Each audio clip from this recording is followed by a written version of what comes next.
VTuber の1日休日編。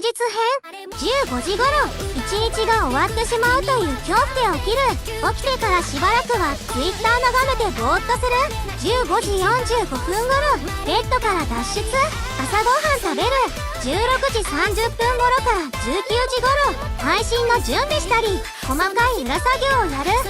19時から22時まで動画投稿したりご飯食べたり家族団らんしたりお風呂に入ったり Twitter や YouTube で情報収集したりする。22時30分から2時頃配信する。ゲームしたりおしゃべりしたり楽しい。配信終わったら TikTok とショーツ交互に見続ける。朝方寝落ちおやすみ